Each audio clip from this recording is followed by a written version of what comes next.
ہر چیز کا تعلق اللہ تبارک و تعالیٰ سے جوڑ دینا، جب دل کی یہ کیفیت ہو جائے اس کے بعد پھر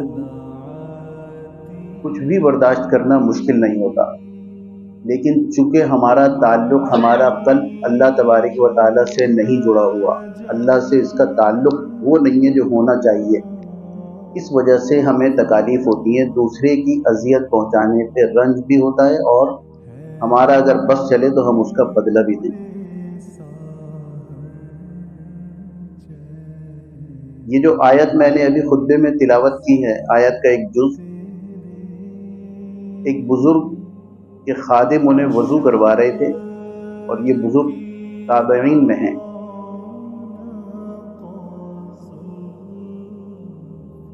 جس چیز سے وضو کروا رہے تھے لوٹا وہ چھوٹا اور ان کے لگ گیا، ان کو چوٹ لگی، ان بزرگ کو تکلیف ہوئی، انہوں نے غصے میں اس کو کچھ کہا۔ تو یہ جو خادم تھے، بزرگوں کے خادم بھی بڑے پہنچے ہوئے ہوتے ہیں، انہوں نے فوراً کہا، اس خادم نے کہا والکاظمین الغیظ، اللہ کے اچھے بندے وہ ہیں جو غصے کو پی جاتے ہیں۔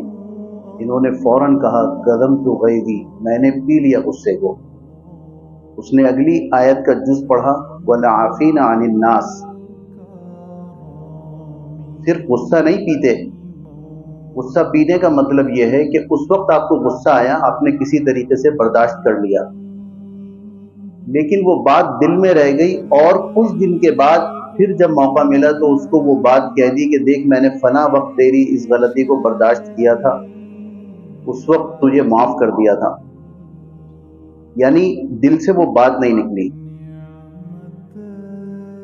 تو والعافین عن الناس، اللہ کے اچھے بندے وہ ہیں جو انسانوں کو معاف بھی کر دیتے ہیں، ساتھ میں معاف کیسے کرتے ہیں کہ دوبارہ دہراتے نہیں ہیں۔ تو انہوں نے پھر کہا کہ میں نے تجھے معاف بھی کیا، وعفوت عنی، میں نے تجھے معاف بھی کیا، اور اس کے بعد پھر اس نے جز پڑھا واللہ یحب المحسنین، اور صرف معاف نہیں کرتے، صرف غصہ نہیں پیتے، صرف معاف نہیں کرتے بلکہ احسان بھی کرتے ہیں۔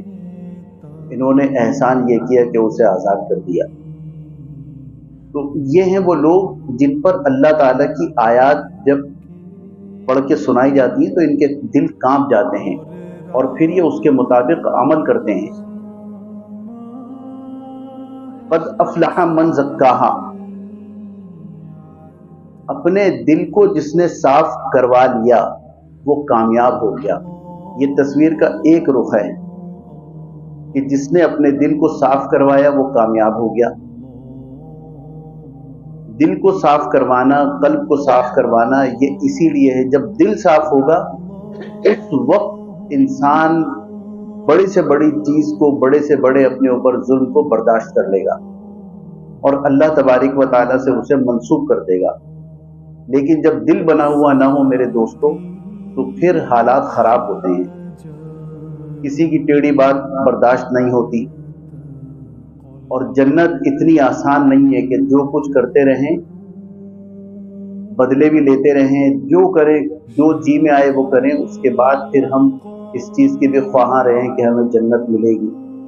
اللہ تعالیٰ غفور الرحیم ہے، اس میں کوئی شک نہیں، لیکن ضابطے بھی اللہ نے بتائے ہیں۔ اس کا عکس یہ ہے قد افلح من زکاہا، کامیاب ہوا وہ جس نے اپنے نفس کا تزکیہ کروا لیا، جس نے اپنے دل کی صفائی کروا لی۔ تو اس کا مطلب یہ کہ جس نے ایسا نہیں کیا وہ ناکام ہو گیا، وہ نامراد ہو گیا۔ گناہ آہستہ آہستہ یہ سیڑھی ہے، پہلی سیڑھی پہ آدمی چڑھتا ہے گناہ کی، دوسری سیڑھی پہ چڑھتا ہے، اور یہ پھر اس کو وہاں تک لے جاتے ہیں فَأُمُّهُ حاویہ، امو ماں، حاویہ کی ماں تک پہنچاتے ہیں، اور حاویہ کی ماں ہے جہنم۔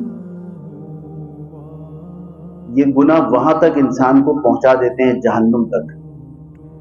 دل میں ایک میل آیا، یہ میل بڑھتا چلا گیا، بڑھتا چلا گیا، اس کے بعد پھر یہ پورا کا پورا دل سیاہ ہو جاتا ہے۔ ایک حدیث کے مفہوم میں ہے یہ